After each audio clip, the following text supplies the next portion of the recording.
Is good, everybody. A little breakfast, a little late lunchy poo, and I thought I'd go live with all of you and talk a little bit about 2020 live.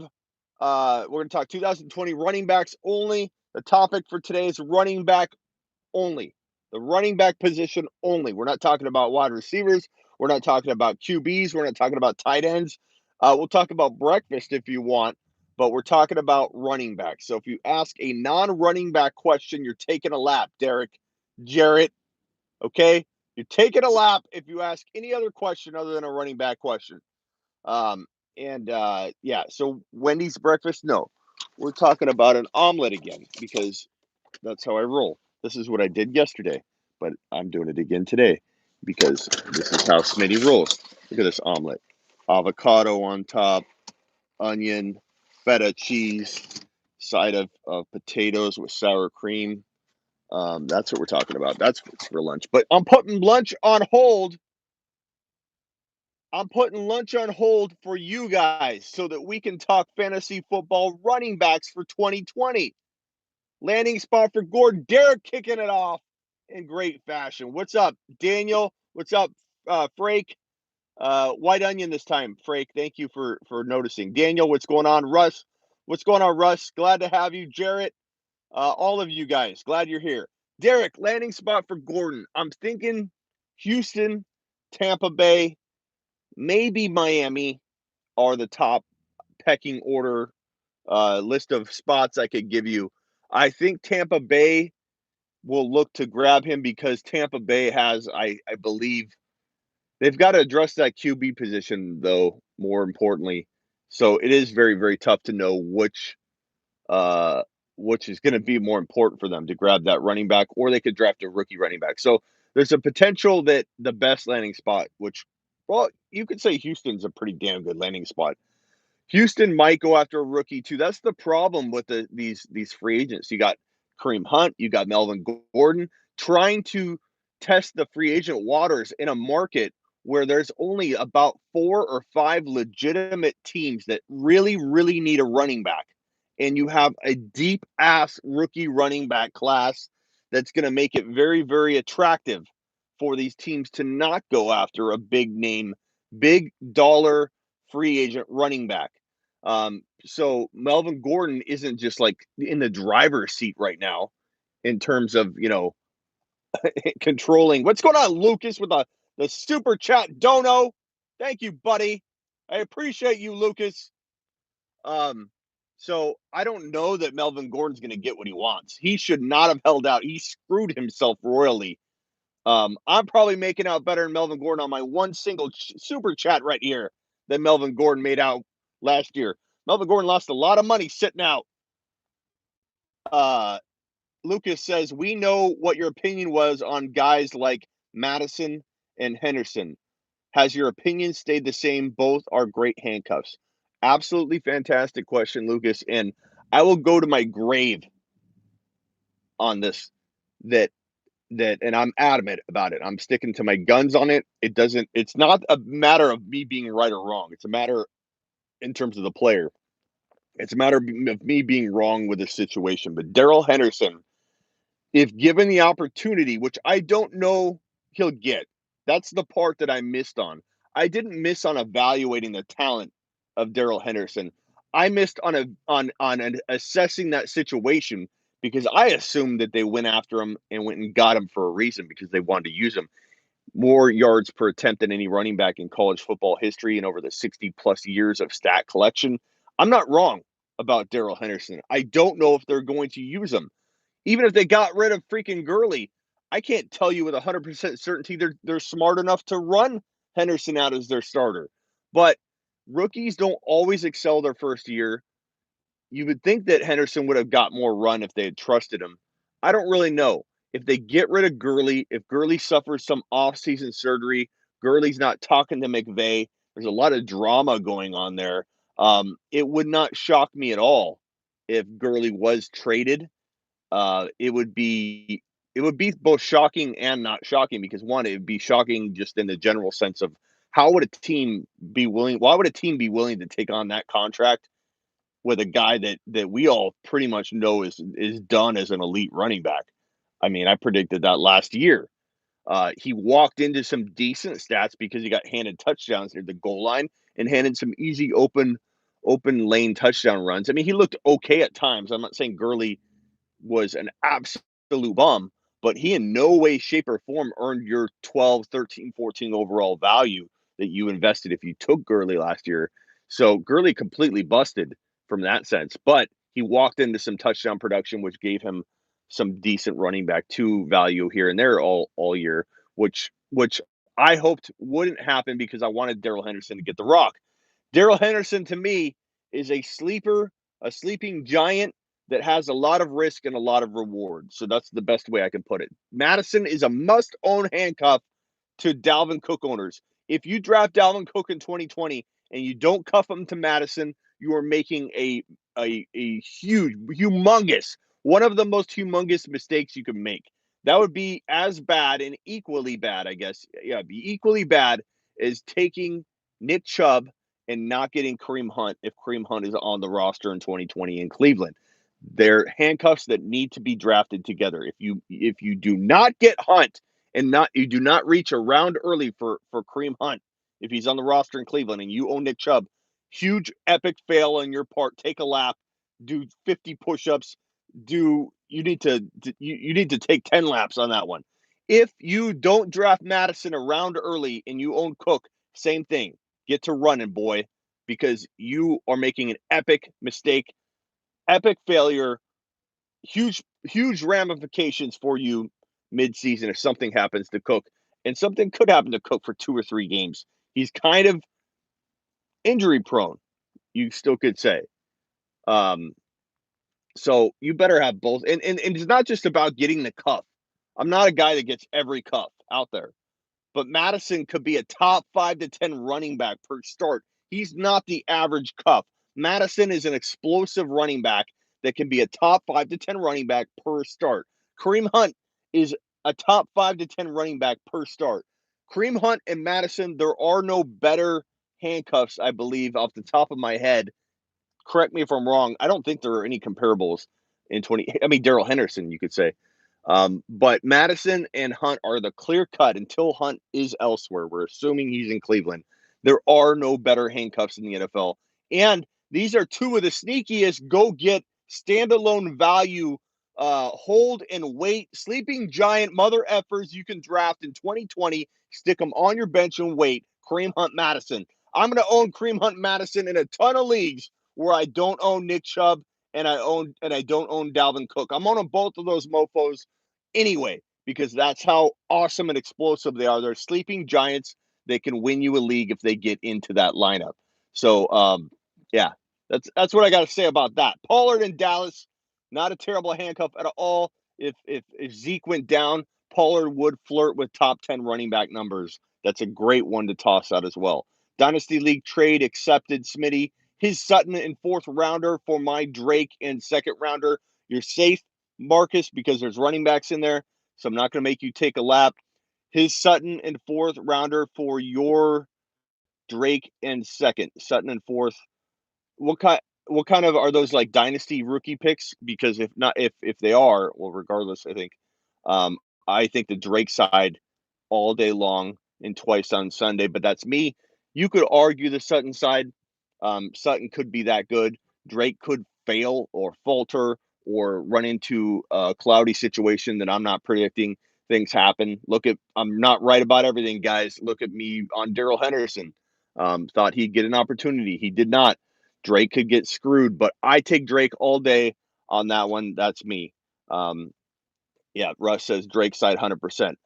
Can't wait to see Jonathan Taylor and where he lands. I agree. Jonathan Taylor is elite in the making, top 10 running back. You know what I hate when people say this to me? Actually, I don't hate it. I love it. I laugh at it. I think it's ridiculous. Ridiculous when people say this to me. I'm in the freaking prediction business. What do you think I'm doing here? You think I wait until the obvious shit gets laid out and then I tell you what I think? Am I supposed to be here going, oh yeah, I'm not ranking Jonathan Taylor until I find out his landing spot, or I'm not ranking CeeDee Lamb before I find out his landing spot. I mean, I haven't even told you what I'm mad about yet or what I'm getting worked up about. I rank CD Lamb and I do these things where I say, who would I rather have? And I go left or right. So on this side, we're going to put Allen Robinson. On this side, we're going to put CD Lamb. I rank CD Lamb over Allen Robinson. Give me CD Lamb. I do those types of videos. You've seen them, my face offs. And I got by two people told that I completely off base. How the hell could I rank CD Lamb over Allen Robinson in a dynasty format? And I said to him, this is in a dynasty format, a dynasty angle. How do you not see that CD Lamb is like, if you like Allen Robinson better than CD Lamb, all that's great. I'm not going to rip you apart. I'm not going to say, oh my God, how the hell could you think that? But it's arguable. So when I rank CD Lamb ahead and somebody comes to me, it's crazy. They go, how the hell can you have a guy that has never played an NFL snap rank ahead of Allen Robinson? I'm in the prediction business. Am I not supposed to predict that Jonathan Taylor is going to be a top 10 running back until we find out what his landing spot is? Am I not supposed to predict that Jerry Judy's going to be worth the number 14, 15 overall pick in a dynasty startup because I don't know where he's going to land? I'm in the prediction business. Give me a break. I'm putting my omelet on hold so I can answer your questions. And you're going to question whether I have CD Lamb over Allen Robinson? Zachary? Praying that football god, that CD Lamb lands in Philly. I want CD Lamb to land in Arizona, my man. CD has a second gear when he gets the ball in his hands. I agree. Cam Akers going to be a steal, says Scott. For someone next year, he could be. He might go really high in your rookie draft if he has a good landing spot, though. So don't expect to get him, under the radar. Overlooked running backs for dynasty startup. Lamb, number one wide receiver. I'm in love with CD Lamb over Judy, says Jarrett Frake. Second year running back breakout candidates from Derek. Derek, I'll get to that. Why only 6 thumbs up, says Bender. Let's go. Wipe your feet. Wipe your feet. Why are there only 6 thumbs up? 7. Yeah, I have 20 to 50 of you popping in and out of this live, and I have freaking 7 thumbs up. CD Lamb to Arizona, Philly would be good either way. Yes, I agree. Let's stick to running backs. My fault. I didn't mean to get off track, and I do that. Top 8 in a San Francisco rookie draft. Such a good year, too. Blah, blah, blah. Love Akers. Love Akers. Okay. Listening on the drive to work. Thank you, Zachary. Second year breakout candidates. What I think of the San Fran backfield. I'm trying to get to the San Fran backfield after I do the breakout sophomores. So the breakout sophomores, this is a tough one because I feel like all of them are in semi-cloudy situations. You could say Singletary's situation got cleared up a little bit, but you also have to wonder if the Bills are going to draft a running back. I know a lot of people are going to say no because they don't want them to, but let's be realistic, guys. There are tons of every single year a pretty decent named running back lands in a spot where we all go, F, F me. And if you don't think Buffalo could be that landing spot in 2020, you're fooling yourself. And I love Singletary, but I'm objective. I can separate myself from my bias, outlooks. And a lot of people are predicting the Bills to look at a running back in the draft. And with running backs falling so far, the cost is not high, the risk is not high. Teams that maybe don't need a running back but kind of do will gamble on a big name running back if they fall. And so I could see a Zach Moss, I could see J.K. Dobbins, I could see a Swift, I could see any big name running back aside from Jonathan Taylor because I don't think Buffalo will reach that high. But I can see all those running backs falling to a range where Buffalo's like, F it. Let's take it. Let's take them. Let's do the ground and pound and then use Singletary on the outside. And as a coach, I get it. As an NFL team, I get it. Singletary and a Zach Moss would be an awesome tandem. I know fantasy wise we don't want it, but these guys don't think like us. They're not going to do what we want all the time. And I think that Buffalo could definitely be looking at taking one of those running backs.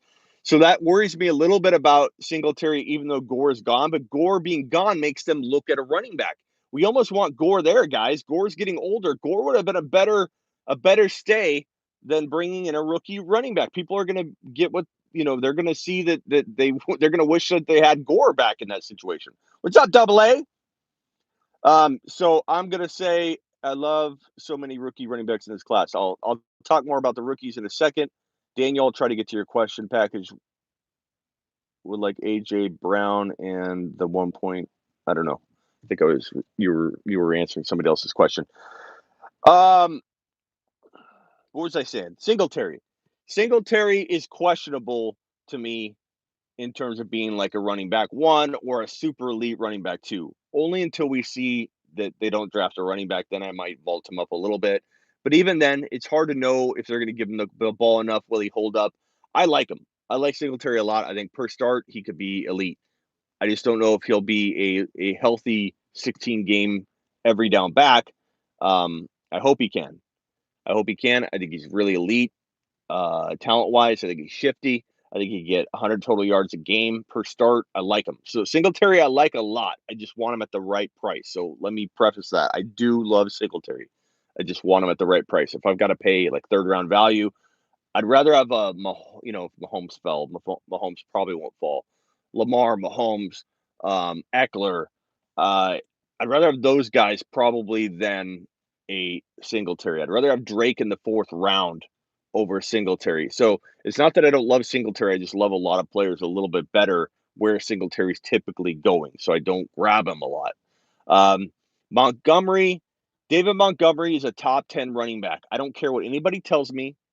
It's the same thing with Darrell Henderson. This running back class from 2019, the rookies were really, really good.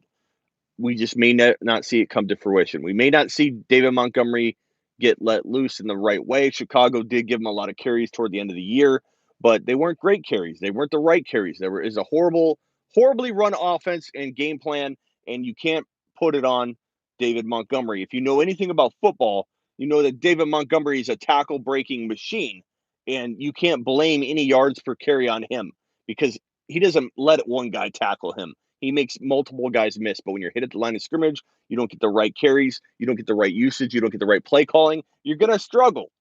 And David Montgomery, to me, is a top 10 running back, but his situation blows. We don't know their commitment level. Hit the thumbs up. Thank you. We don't know the commitment level. So I'm a little worried about David Montgomery. I'm not investing anywhere close to what I would have last year. David Montgomery was a miss for me. Darrell Henderson was a miss for me. I landed a lot of things last year. Dalvin Cook, top 5 running back in my intro, baby, of every video. I landed a lot, but I also we all miss stuff, guys. We're human beings, man. And David Montgomery and Darrell Henderson were 2 of my misses in 2019. I don't believe I missed talent evaluation wise. I think they're both elite, but I misjudged the situation. And for that, I apologize. I've taken my lap live on air. I've run around for that. David Montgomery worries me. Miles Sanders for sophomore running backs. I don't know that they're committed fully to him. I think they want to be.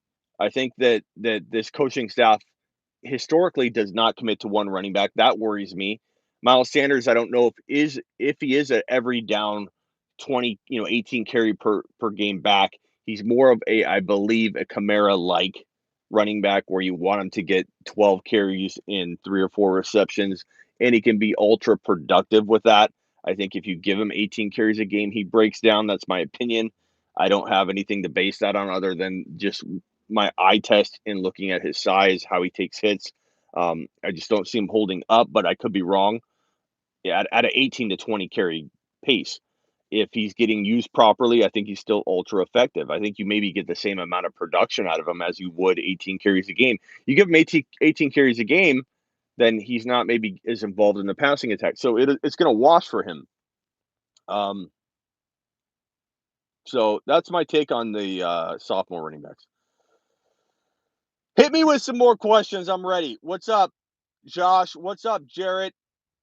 Eagles like to use 2 to 3 running backs. That's what I'm saying. Historically, it's not looking good for Miles Sanders, but all it takes is one running back they've never had before, and they use a guy differently. They don't historically. You can't always count on that. that trend. But it does speak volumes about what they're usually committed to doing, and it should concern you, and you should factor that in and bake it into your evaluation process is all I'm saying. Just like I should have baked in the fact that the Rams weren't going to use Daryl Henderson, and the writing might have been on the wall for that crap. Oh, the lie that's on me. The lying that they did about Todd Gurley and that Todd Gurley was healthy and there was nothing wrong with Todd Gurley and the fact that Todd Gurley was hurt, the fact that that coaching staff lied to us should have been an indication to me that I couldn't trust them to use Daryl Henderson. That's on me. Why trust a coaching staff that has proven you cannot trust them? Yeah, I hate drafting running backs in Philly because says Marcus.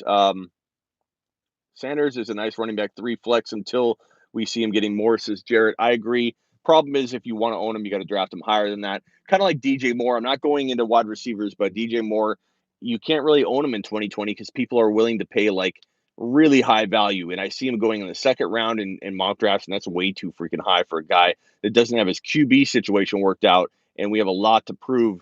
Uh, he has a lot to prove to me before I rank him in the second round of before I take him over Mahomes and Lamar and guys that are more proven at their position than to take a guy like DJ Moore and make him your potentially your wide receiver one. Way too early. Way too early, guys. Don't do it. Back to running backs. Would you carry Austin Eckler or AJ Brown in a full PPR league? No draft cap penalty. I can choose either one. I take Austin Eckler because you could probably draft back AJ Brown. Ask yourself that question when you're making these kinds of keeper decisions. What player are you more likely to get back in a draft? Since AJ Brown's ADP is probably in the third or fourth round, Eckler's is going to be in the second round here by yesterday. Uh, Eckler is the guy to keep because he will get taken like that. AJ Brown still might get taken, but you have a better shot at getting him back. So that's your answer. It should always guide you when you're making those calls. Eckler to me is a top 5 to 10 running back. We saw him; he was one of the best, if not the best, running back through the first like 4 weeks of the season. I think he was like number 2, depending on your scoring format. But I mean, Eckler to me, even when Gordon came back, Eckler was still like a top 5 running back, and he's not going to have Gordon there. So, do you take the first 4 games where Eckler was all by himself and he was like number 2 overall out of all running backs in fantasy, or do you value him at the top 5 level he was playing at still with the presence of Melvin Gordon there? And the reason I say do you still value him there, even though Gordon's going to be gone, is that will they bring in another running back to help keep Eckler healthy? I don't know. Will they give Eckler 800 rushing yards, 900 rushing yards instead of 4 or 500, which he's used to? I don't know. I don't know what their plan is. They're paying him big bucks. I don't know if they're paying him big bucks to stay in his same role. But in his same role, he's a top 5 to 10 running back in PPR. Imagine if the guy gets enough work in between the tackles, not to not to he's going to get enough work not to break down. I don't think they're going to try and give him 1,400 yards. No one's that dumb. But I think that if they give him 800 and he can get 800 and 1,000, 800 and 900, you're looking at like a 17, 1,800 total yard player still. That's a fantastic freaking season. And then give him 10 to 14 TDs, give him 7, even without Rivers there, 70 receptions at least, but the potential for 90, but 70 receptions at least. That's a top 5 running back. I love Austin Eckler in 2020. He feels like a lock even at the late second round. Austin Eckler, who had a third round draft value ADP just recently until he signed his $24.5 million deal, 4-year deal. Austin Eckler at a third round value now probably climbed into the bottom of the second. You know what that means to me? Austin Eckler's now this year's Dalvin Cook. No, we knew exactly what Dalvin Cook was potentially going to do, but we still ranked him. And I say we, not we because I wanted to rank him there because everybody let me rank him there, which the joke was freaking on them. And we knew that going into 2019. The joke is on people with Eckler being ranked even in the bottom of the second round because Cook was in the bottom of the second round. Eckler is probably now in the bottom of the second round. That means Eckler's this year's version of Dalvin Cook. And I don't care if he played like a top 5 running back last year. That's not my point. That's irrelevant. That's irrelevant. I'm not even talking about what anybody did last year. When I say he's the next Dalvin Cook, I mean he's being drafted in a draft slot where he should command top 5 to 10 running back ranking, top 5 to 10 running back or top 5 to 10 overall value, but he's ranking in at 18, 19, 20, 24. That's Dalvin Cook territory. That's what Dalvin Cook did in 2019. So I think that Eckler has that written all over him. I think Eckler is the Dalvin Cook value of 2020. I realize he already did it. I realize we already know what he's capable of. But my question is, why is he being ranked in the 18 range? I don't know. Maybe he climbs all the way to 12. Believe me, I know I'm an Eagle fan, but I'm just telling you what I hear. What do you hear, Jarrett? What do you hear, Jarrett? Oop, different coaching staff. Doug Peterson doesn't like to overwork his running backs. That's what he's saying. Okay. Be nice to look back. I'm trying to read some of these comments. Hit me with another question. Um, I really think that this rookie running back class, that was another question I had, and the 49er question. Mostert is the guy to own in 2020 for the 49er backfield. I don't know that I trust him because I don't trust that they're going to use one running back. They don't like to use one running back. I've talked about this with Dr. Raj before. You guys know this that even he admits that they. So I don't know that we're going to see anything different come mid-season. But will Mostert be the guy out the gate? Yeah. Would I draft Mostert in the top 4 or 5 rounds? No, because I don't trust the situation enough. I like him, but I don't trust the situation enough. So most for me, I'm kind of staying away from the 49er backfield because it's going to cost too high. I'm not willing to buy at any of the price tags that these guys have. Wilson could lead the team in TDs. I mean, it's really hard to predict. As for the rest of these rookies, I love this rookie class. I think Zach Moss is very underrated. I think Benjamin is underrated. Both Moss and Benjamin could just vanish into the uh, the abyss of the fantasy football running back um, pool. I don't know that either one of them will for sure thrive, but I do like both of them in the right spot. Jonathan Taylor will be drafted to start. Swift will be drafted to play a significant role. I hope he lands in the right spot. He's kind of Kamara like to me. He needs that Kamara like role to be successful. So hopefully somebody grabs him and uses him properly and gives him that like 900 and 900 type role. That's where I think Swift will be damaging and impactful. Um, I think J.K. Dobbins in the right spot, like somewhere like, and I hate to say this because I love Damian Williams, but KC would be a great fit for J.K. Dobbins. Arizona, if they do end up not retaining Drake, which I think they will retain Drake, but if they don't, J.K. Dobbins would be great in Arizona. I think J.K. Dobbins could be a top 10 running back, top 15 running back. I think Swift could be a top, 5 to 15 running back. He kind of has the same upside, but a big range. I think because if he's in the wrong spot, and I think Jonathan Taylor has top 5 to 10 running back appeal. These are three. I don't think all three will be top 10 running backs, but two of them could potentially be top 10 running backs for the future. This running back class is that good in 2020. It could produce literally two top 10 running backs for the next 5 or 6 years. It could. We could be looking at that good of a running back class. I'm not going to get into wide receivers because I said that we would not um, go there, but these wide receivers will be elite too. This is a very, very good rookie class. CD Lamb, Judy, um, one or two more receivers have the potential to be top 15, top 20 wide receivers. You could have 3 or 4 top 25 wide receivers from this draft class. You could have 2 or 3 top 15 running backs from this draft class and at least one QB that could be top 10. Very, very good draft class. I can't tell you how good this draft class is. Rank the Ravens backs going forward. That's a tough one. I think Ingram Hill, um, but anything can happen. No wide receiver talk. Smitty, take a lap. Yes, sir. Yes, sir. Hey, Smitty, are you? It's not Schmitty. It's Smitty, Josh. Okay, it's not Schmitty. My name's not Schmitty. It's Smitty. Look, it's on my hat, Josh. Do you see it smell Smitty?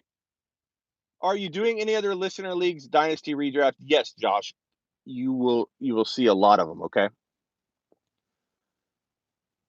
What do you make of the Seahawks and 49ers running back situation? I'm just kidding with you, Josh. I mean, kind of kidding with you. Schmitty! What what do you make of the Seahawks? Carson, I don't trust. Penny, I don't trust. I'm not drafting either. Don't give me either. That's just me. I stay away at the price tag. Now, if Carson fell to like 6th round value or something, I would definitely be interested.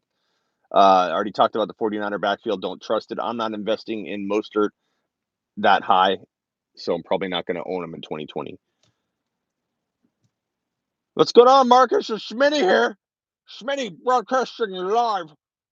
I think I got to speak like Sean Connery. This is Smitty doing fantasy football. Bolt the door if you're coming in. This is Sean Connery broadcasting live with Smitty. Doing fantasy football breakdowns from Alcatraz. Which side you on 2020 1.1 or Cooper Cup? That's a silly question, troll. The answer, according to Sean Connery Smitty, is the 1.1 by a mile. Cooper Cup does not hold a candle to the 1.1. Scott has a question. Smitty, do you look for handcuffs or potential starters in a bad situation in later rounds? Uh, or potential starters in bed. Do I look for handcuffs and potential?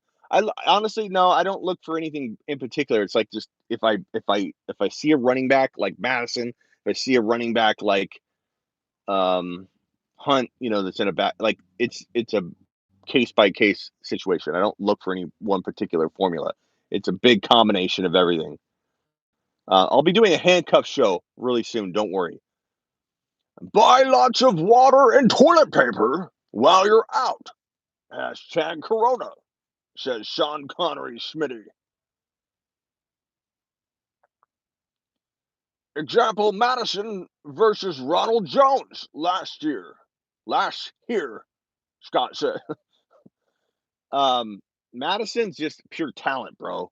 Ronald Jones, I used to like, I'll be honest, but I'm not a fan. I'm staying far away from Ronald Jones in 2020, Scott. According to Sean Connery Smitty. Buy lots of water. Next question. No problem, Scott. By the way, I might be having Ridley or Cup, says Troll. Cup is the guy you want to roll with in 2020, but like dynasty wise, they're probably pretty close. Ridley's got to kind of perform before you can rank him above Cup. Cup is just in a better, more secured spot to get you the fantasy production back. Not a running back question. Well, then I'm not answering it, Lucas. Oh no, you super chatted. You get a pass, Lucas. Not a running back question, but how is your team looking in the 98 team league? It's a 96 team league, Lucas, but don't worry. Uh, it looks good. I got Nick Chubb and I got Austin Eckler. I'm feeling pretty good about it. Um, it's a good team. I'm looking good. I think both are top 5 to 10 running backs. Given that I've drafted late in the first round or mid to late, 7.2 ish. If you equate the 8 copies of every player into the player pool, it's about 7.2 overall in a normal draft. So Chubb and Eckler are pretty damn good running backs, I think, to take. So I'm feeling good about it. Feeling good. Matt Damon or Ben Affleck? I'm going to say Matt Damon. Thoughts on Connor and the Steelers' backfield? Well, Sean Connery Smitty says stay far away unless Sean Connery can get James Connor late. If Connor falls to like 4th or 5th round value, he starts to be appealing. James Connery, yes, Marcus. Sean Connery wants to draft James Connery. 4th or 5th round, I like him. I like him. Sure, kinda. Maybe one league. I take it back. I don't know if I like him. Connor Connor Connor has some appeal there. 4th or 5th round. You got to take him in the 3rd, 2nd. No, I not that he can't do it. Not that he can't do it. But I'd rather. Again, it's not about me always doubting a guy. It's about me liking other players a whole heck of a lot more at their ADP. So keep that in mind. I'm not crapping on Connor. Connor could be good. Like you can't come back to me and go, ha ha, Sean Connery, Smitty, predicted James Conner to do good or bad, and he did good. I think he could do good, but I'm more about buying a Drake than I am James Conner for 2020. James Connery is always blah, always hurt, man. Maybe I need to draft like Arnold.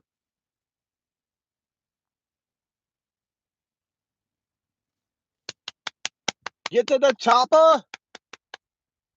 Seller keep Aaron Jones. Get down. Scott with the super dono. Thank you, kind sir, for your time, man. Thank you, Scott. What's up, Smitty? Says Alex. Where you been, Alex? What do you think about the Jets players? I think that, yeah, I would love to see Lev Bell in the right spot because I think he probably does have one more year left turning the air on. It's hot in this SOB. Have you guys seen my new car? Have I showed you my new car? Have I shown you my new car? Who? Let's do a tour. Let's do a tour.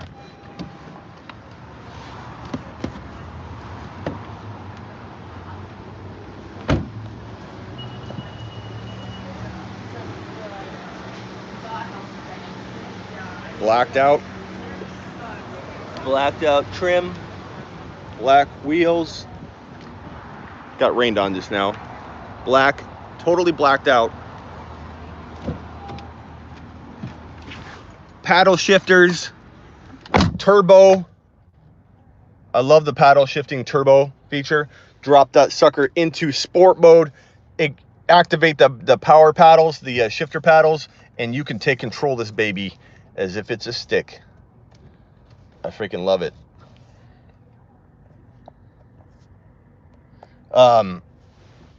And not trying to flex on it. I mean, like, I got a killer deal. I was going to do the whole thing live when I purchased the vehicle and show you guys how to buy a vehicle, Smitty style, using negotiation tactics. Basically, I got this sucker. Actually, still have the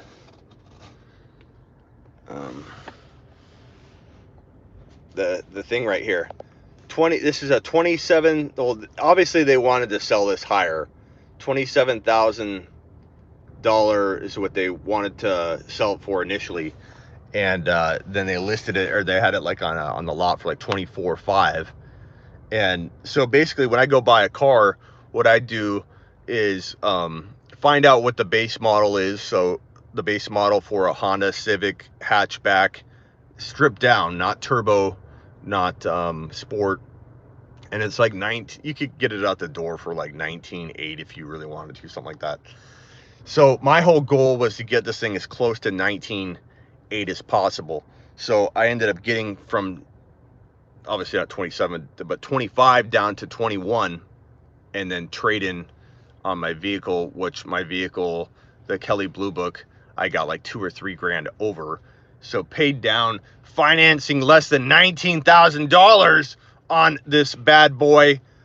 So this thing is very affordable. My payment like literally barely went up from my other vehicle. So I'm loving this car though. Sport turbo, literally paying in the mid twos for a vehicle. I'm not trying to flex and say, oh, I got this $300 or $400 or $500, $600 payment. No, Smitty is smart with his money.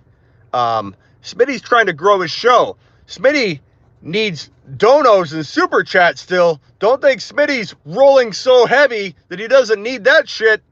I'm just being smart with my money. I actually had a Jeep Unlimited that I had once, and I traded that in when I started building up this brand and cutting back because Smitty had to start over and build this thing up. So straight cash, homie. I get off the cash to buy the car straight up, bro. Jeep gang, baby. Yeah, I missed my Jeep Unlimited, but I have to say that I love this car about really close to as much as I loved my Jeep Unlimited. But I did go did trade down and did an economic move for myself when I was building up the beginning stages of this brand. Still am. The show is not, you know, where I need it to be yet, but is getting there. And with your help, we are growing so fast. Like, we're doing awesome. So keep spreading the word. It helps Smitty bring you more content. And soon I will be doing, I believe, it may not be this year, but I'm hoping by next year I could be doing a regular show every single day between a certain time frame.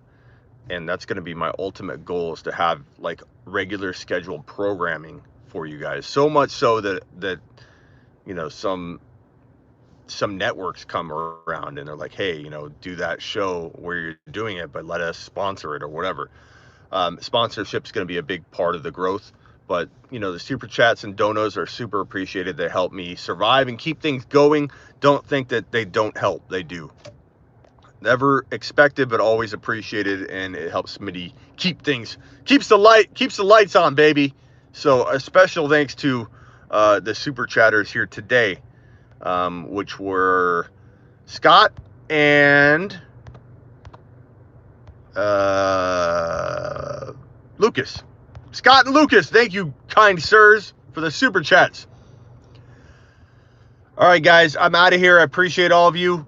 Thank you for joining me for a good 45 minutes of running back talk. I hope you enjoyed it. I will see you on the flip side. Follow me on Instagram at The Fantasy Football Show. Follow me on YouTube here. Hit subscribe if you haven't, if you're new. I don't know if I'm going live tonight, doing my live today during the day instead. I'll talk to you guys later. I'll be on Instagram probably live in a little bit, probably throughout the day. So check me out on Instagram. Spread the word.